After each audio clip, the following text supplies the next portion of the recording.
इस वीडियो में हम देखने वाले हैं मेडिसिनल केमिस्ट्री यूनिट फर्स्ट का topic chelation and bio isosterism. ये है lecture 6। Lecture first to fifth में हम इंट्रोडक्शन, हिस्ट्री, डेवलपमेंट और बाकी की जितनी भी प्रॉपर्टीज़ हैं वो कवर कर चुके हैं प्रोटीन बाइंडिंग तक। वो आपको प्लेलिस्ट में ऑलरेडी मिल जाएगा with provided notes. So hi everyone, this is Muskan from फैक्सिकल। स्टार्ट करते हैं चिलेशन। चिलेशन क्या होता है? जब भी हम मेटल आयन कॉम्प्लेक्स फॉर्म कर रहे होते हैं, वो कैसे फॉर्म होता है? हमारा एक इलेक्ट्रॉन डोनेटिंग मॉलिक्यूल होता है जिसे हम बोलते हैं आयन या लिगेंड। वो हमारे एक मेटल से रिएक्ट करता है या उसके साथ कॉम्प्लेक्स फॉर्मेशन करता है। तो उस कॉम्प्लेक्स फॉर्मेशन को हम बोलते हैं मेटल आयन कॉम्प्लेक्स, और वो प्रोसेस होता है हमारा चिलेशन। मीन्स कोई आयन है हमारे पास एक आयन है और एक मेटल है। अगर वो दोनों एक दूसरे से रिएक्ट कराएंगे तो उससे हमें क्या मिलेगा? मेटल आयन कॉम्प्लेक्स मिलेगा। और इस प्रोसेस को हम पूरे को कहते हैं चिलेशन। हम आयन कौन सा होता है? इलेक्ट्रॉन डोनेटिंग होता है, और इसको हम लिगेंड भी बोलते हैं।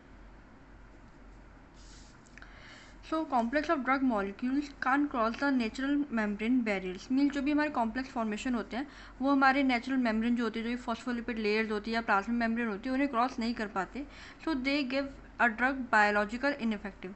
तो जो भी हमारी ड्रग होती है कॉम्प्लेक्स फॉर्म में, तो वो इनएक्टिव हो जाती है। मीन्स वो वर्क ही नहीं करी। अगर हमारी जो ड्रग है वो प्लाज्मा मेम्ब्रेन को क्रॉस ही नहीं करेगी तो उस ड्रग का कोई फ़ायदा नहीं। So depending upon the number of electron donating group, a complexing agent can be di, tri और polydentate ligand।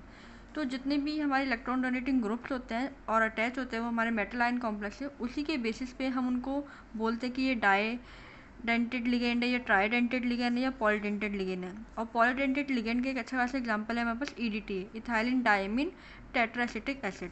It is a complexing agent.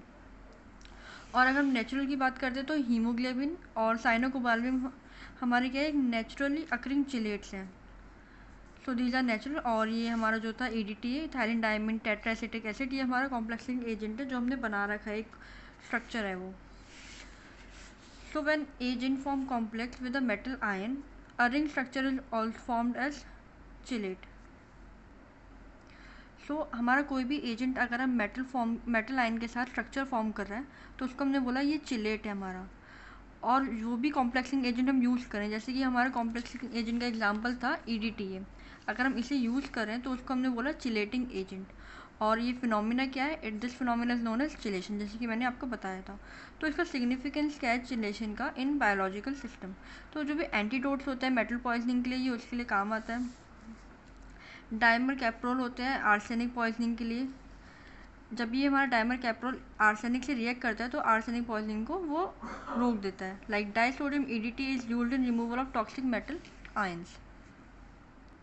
So this is all about chelation, जिसमें कि क्या था, हमारा मेटल आयन कॉम्प्लेक्स बनते हैं। कैसे बन रहे थे? कोई भी इलेक्ट्रॉन डोनेटिंग मॉलिक्यूल अगर हमारे मेटल के साथ रिएक्ट कर रहा है विद इनकम्प्लीट वैलेंसी शेल, उसे हमने बोला मेटल आयन कॉम्प्लेक्स। और चिलेशन एक प्रॉपर्टी, ये क्यों इंपॉर्टेंट है? ये इसलिए इंपॉर्टेंट है क्योंकि जो भी कॉम्प्लेक्स होते हैं वो हमारे नेचुरल मेम्ब्रेन को क्रॉस नहीं कर पाते, जिसकी वजह से वो जो ड्रग्स होती हैं जिसके पास कॉम्प्लेक्स होते हैं वो इनएफेक्टिव हो जाती है।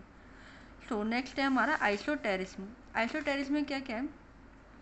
हमारा बेसिक जो मेन टॉपिक है सिलेबस में वो है बायो आइसोटेरिज्म। उसको पढ़ने के लिए हमें पता होना चाहिए कि जो वर्ड है आइसोटेरिज्म ये कैसे है और ये क्या होता है। तो इन 1999 एक साइंटिस्ट थे लांगमोर, उन्होंने ये फर्स्ट सबसे डेवलप करा था ये वर्ड आइसोटेरिज्म, जिसका मतलब क्या होता है कि it has similar physical properties among atom. जो भी एटम्स होते हैं उनकी फिजिकल प्रॉपर्टीज़ सिमिलर होती हैं, या आप कह सकते हैं उनके इलेक्ट्रॉन या अरेंजमेंट ऑफ इलेक्ट्रॉन सिमिलर हो सकते हैं। तो आइसोटर्स क्या होते हैं? दीज आर द कंपाउंड्स और group having same number of electron और arrangement of electron. Like for example OH and CH3, ये क्या है? ये आपस में एक दूसरे से आइसोटेरिक है। मीन्स इन दोनों के नंबर ऑफ एटम सेम होंगे या अरेंजमेंट ऑफ इलेक्ट्रॉन सेम होगा, जिनको हम कहते हैं वैलेंस शेल इन दोनों का सेम है। तो however NH2 is basic at physiological pH, which means the changing OH to an NH2 would give a molecule a positive charge at physiological pH। तो आइसोटर्स हम बेसिकली यूज़ क्या कर रहे हैं? अगर हमें NH2 है उसको हम चेंज कर सकते हैं OH की रिप्लेसमेंट पे। और ऐसे चेंज क्यों कर सकते हैं? क्योंकि दोनों का अरेंजमेंट ऑफ इलेक्ट्रॉन्स और सेम नंबर ऑफ इलेक्ट्रॉन्स है उन दोनों के पास। तो अगर हम कंपाउंड चेंज कर देते हैं तो ऐसा कोई डिफरेंस नहीं आता। बट जो हमारा डिफरेंस आ रहा है और जो हमें डिफरेंस चाहिए वो क्या होता है? हमें ये पता है कि NH2 बेसिक होता है pH में, और अगर हम उसे चेंज कर दे रहे हैं OH से तो क्या होता है, वो पॉजिटिव चार्ज हो जाता है एट फिजियोलॉजिकल pH, तो ये हमारे एक बेनिफिशियल हो जाता है। So therefore are very different pharmacokinetics, mean दोनों की फार्मोकाइनेटिक्स डिफरेंट हो जाती है। एक और एग्जांपल लेते हैं, example like benzene is isosteric with pyridine।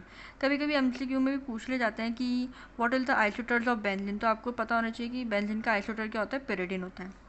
तो biological active compound contain an isostere is called बायोईस्टर्स।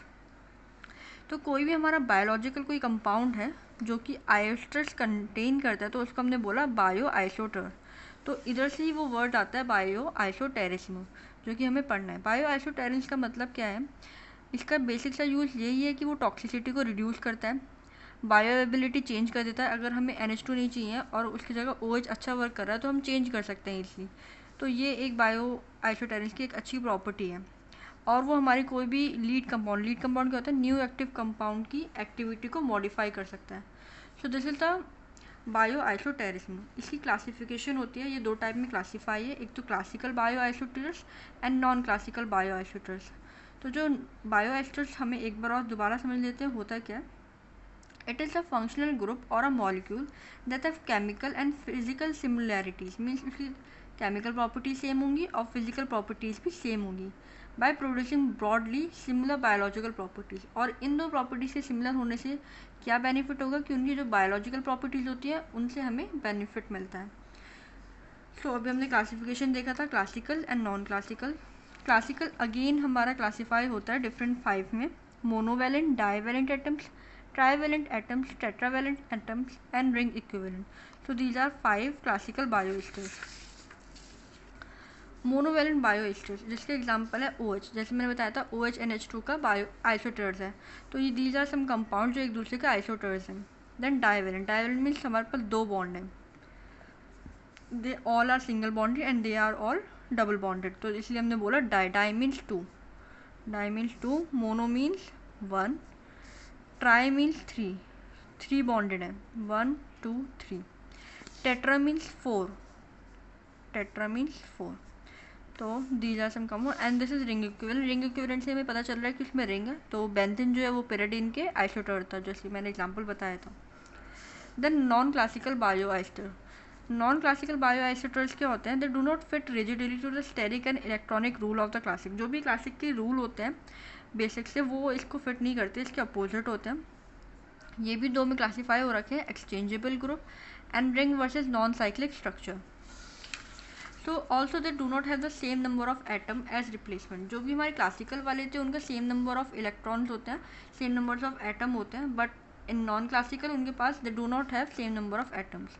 ये दो पार्ट में थे, exchangeable groups and cyclic structure versus non cyclic structure. तो आइसोप्रोटेनॉल सोलिटोनॉल के हमारा क्या है, आइसोटर्स है, बायो आइसोटर्स, और ये दोनों क्या है, ब्रोंकोडायलेटर्स हैं, डॉग के लिए यूज़ करते हैं हम इन्हें। और जो एस्ट्राटायोडोल है प्रोमेजीन के बायो ईस्टर्स हैं। सो दिस इज द आइसोटेरिज्म, जो कि हमें पता लगा। अगर आपको एक वर्ड पता होगा आइसोटेरिज्म, जिसका मतलब था same number and arrangement of electron, और अगर यही क्वालिटी, यही हमारा जो कॉन्सेप्ट है बायोलॉजिकल एक्टिव कंपाउंड में शो करता है या कंटेन करता है, उसको हमने बोला bio आइसोटेरिज्म।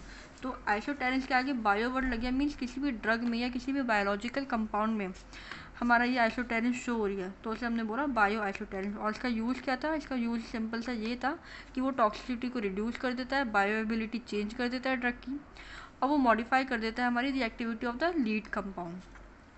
So this is all about isosterism. Thanks for watching this video, और आपका कोई भी डाउट हो तो मेरे को कमेंट सेक्शन में बताइएगा। थैंक्स।